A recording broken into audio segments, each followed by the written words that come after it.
We're going to talk about audio, and we're going to cover the differences between a USB microphone and an XLR microphone.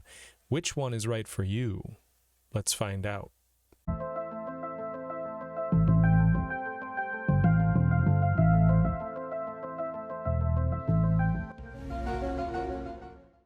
Today we're talking about audio, which is why I have two microphones in my face right now, because I want to talk to you about the difference between a USB microphone and an XLR microphone. Okay, so right now to start the video, I am speaking into this microphone, which is a USB microphone. It's got a red clown nose on it.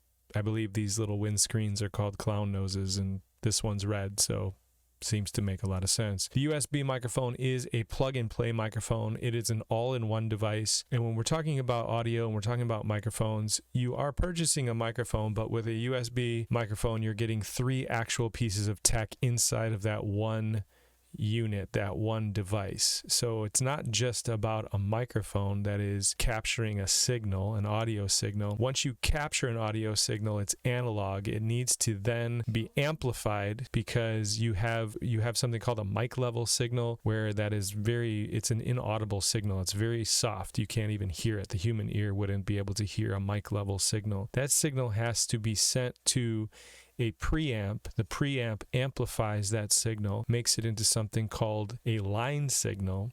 And the line signal, which is analog, needs to be converted into a digital signal, which is then sent out of your USB cable.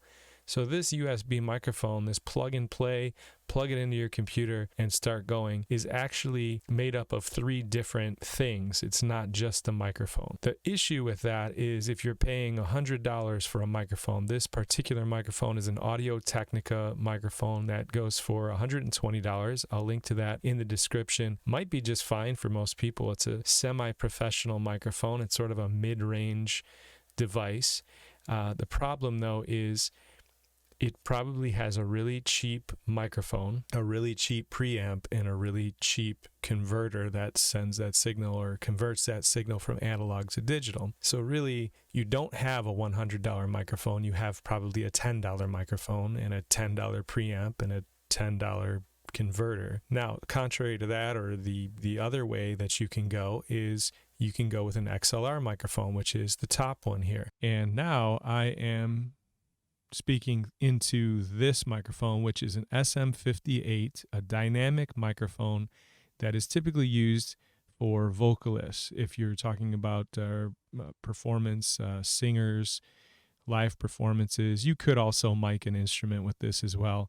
This is an XLR microphone. Now this microphone, the Shure SM58, which I will also link to in the description below, this microphone is just a mic. And the mic is basically a capsule that picks up a signal and converts it to a mic level signal, which we already talked about, and it sends it through this cable, which is an XLR cable. It's thicker than a USB cable. Essentially what's happening here is this is a single device. It's only trying to do one thing. It's just capturing the sound. It sends it through this signal, and now you have to buy another piece of equipment. That other piece of equipment has to do the other two jobs, which is to take in the signal, the preamp, and amplify it to make it into a line signal, and then it needs to also be converted into a digital signal. So the analog, which is a wave, a smooth wave of sound, that signal is converted into a digital signal, which is made up of zeros and ones.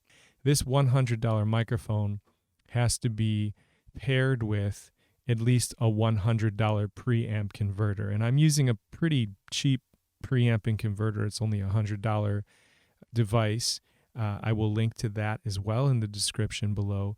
For $200, you have the XLR microphone and the preamp and converter in a separate device that then goes to a USB out to your computer.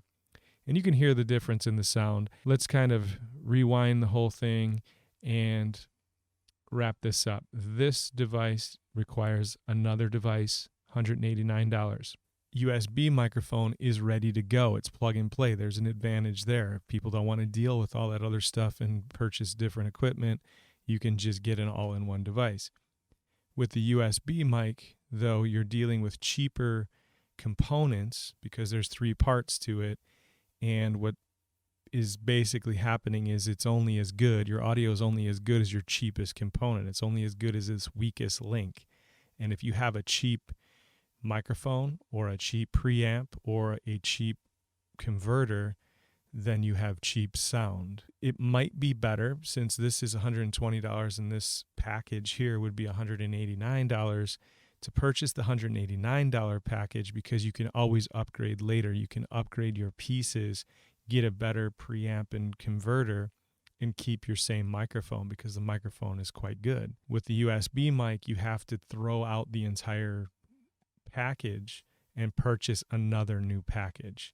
So in the long run, I think you may end up saving money going this route, which is initially a little bit more expensive.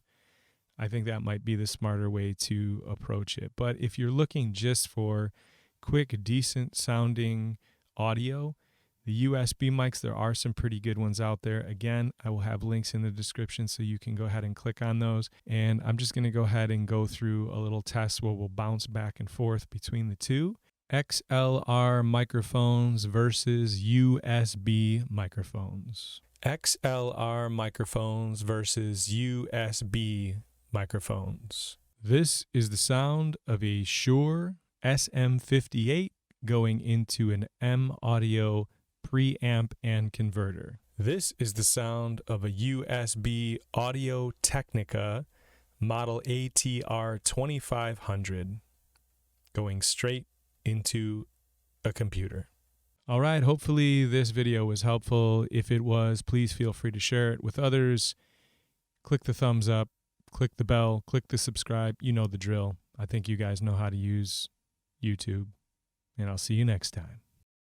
Thanks for watching. There's a little button that they put on the laptop or something, and then they say click it, and then you can never even miss a video. That's if you subscribe.